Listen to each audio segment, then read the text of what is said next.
Gazipur city নির্বাচনের প্রচারণা শেষ, কাল ভোট, সব প্রস্তুতি শেষ করেছে নির্বাচন কমিশন।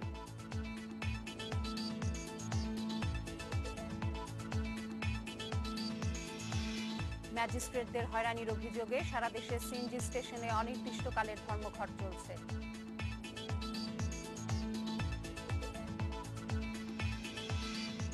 সময়সূচি মেনে চলছে না অন্তত 40% ট্রেন, প্রতিদিন অন্তহীন দুর্ভোগে পড়ছে যাত্রীরা।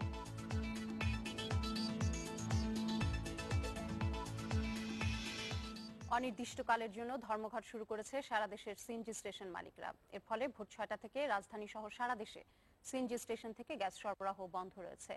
রাজধানীর মহাখালী সিএনজি স্টেশনে আছেন আমাদের প্রতিবেদক শিমুল বাশার, বিস্তারিত জানাতে তিনি যোগ দিচ্ছেন আমাদের সাথে।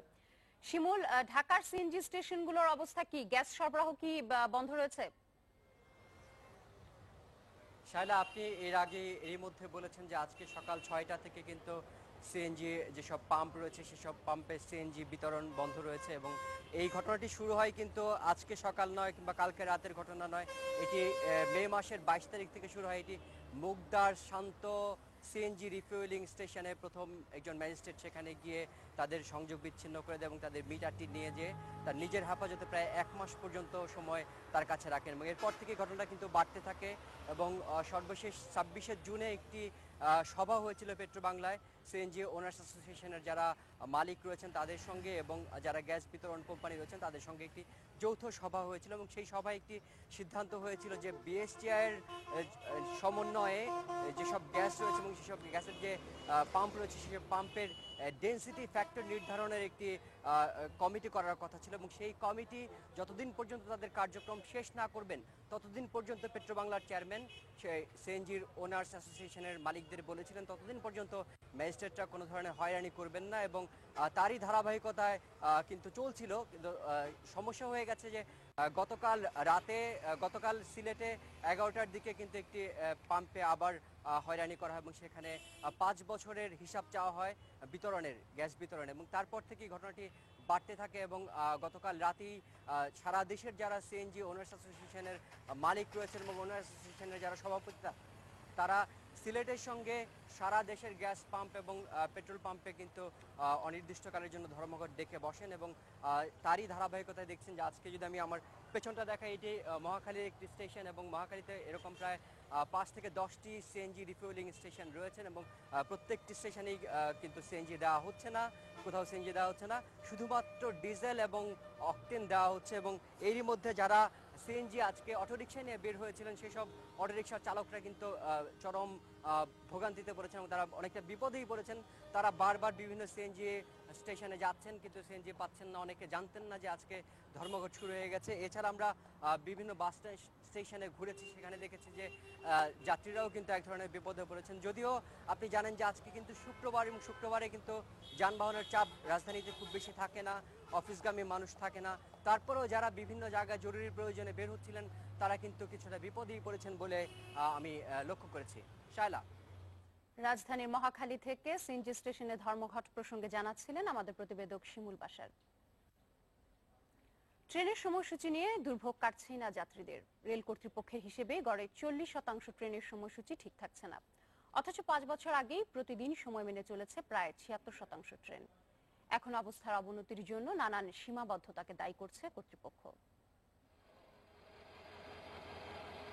যাত্রী সংখ্যা বাড়লেও যাত্রীদের সেবার মান তেমন বাড়াতে পারছে না রেল। প্রতিদিনই সময়সূচি বিপর্যয়ে পড়েছে একাধিক ট্রেন, যে কারণে দুর্ভোগে পড়ছে যাত্রীরা। দেশে প্রতিদিন যাত্রীবাহী ট্রেন চলছে 303টি। গত কয়েক বছরে বেড়েছে নতুন ট্রেন, কিন্তু বাড়েনি রেলপথ। দ্বৈত লাইন না থাকাকেও সময়সূচি বিপর্যয়ের কারণ হিসেবে চিহ্নিত করছে কর্তৃপক্ষ। আমাদের এখানে একটা রেক দিয়ে 2টা ট্রেনও চালায়, কোনো কোনো ক্ষেত্রে 3টা ট্রেনও চালায়। সকালে হয় এক নাম, বিকালে হয় আর এক নাম। আমাদের যেই ইঞ্জিন এবং যেই কোচ আছে, যেই লোকোমোটিভ কোচ আছে, এটা দিয়ে আমরা যে শিডিউল করছি শিডিউলটা আমরা চালাইতে পারতেছি।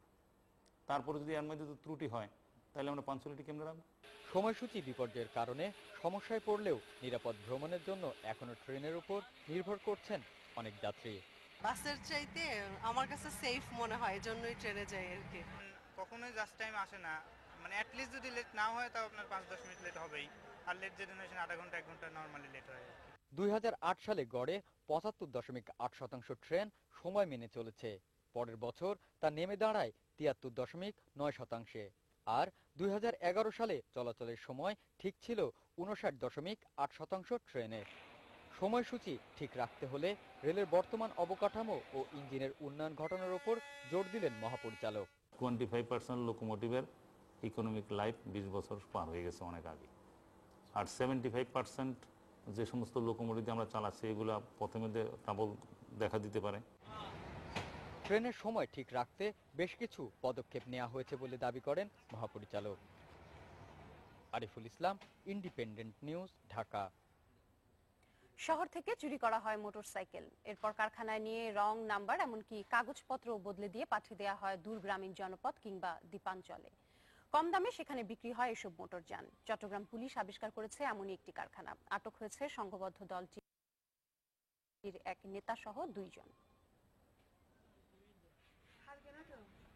চট্টগ্রামের হালি শহরের বসুন্ধরা আবাসিক এলাকার এই বাসাটিকে কারখানা বানিয়ে চুরি করা বাইকের ব্যবসা করে আসছিল সংঘবদ্ধ চক্রটি। দলের প্রশিক্ষিত কারিগররা রং নাম্বার পরিবর্তন করে বাইকের আদল এমনভাবে বদলে ফেলে যে আসল মালিকই তা কখনো চিনতে পারবে না। চোরাই কারখানাটির নিরাপত্তার জন্য নেওয়া হয়েছে অভিনব ব্যবস্থা। খবর পেয়ে এই বাসায় অভিযান চালাতে গেলে বেকায়দায় পড়তে হয় খোদ পুলিশকে। ঘণ্টাব্যাপী লাগছে আমাদের ওই বাসায় ঢুকতে, কারণ বিভিন্ন বাধাজমি ছিল, তার বিদ্যুতের শর্ট সার্কিট লাগাইছিল গেটে, যাতে ঢুকতে না পারি। তো ওইসব চেঞ্জ করে আমরা ঢুকছি। ঢুকার পরে ওখানে দেখলাম যে বাসা ভাড়া বাসার মধ্যেই বিশাল কারখানা মোটরসাইকেল। বাইকের কাগজপত্র রাতারাতি পরিবর্তন করে ফেলে এই চক্রটি। ধারণা করা হচ্ছে বিআরটিএর কোনো চক্র এই কাজে সহযোগিতা করে থাকে।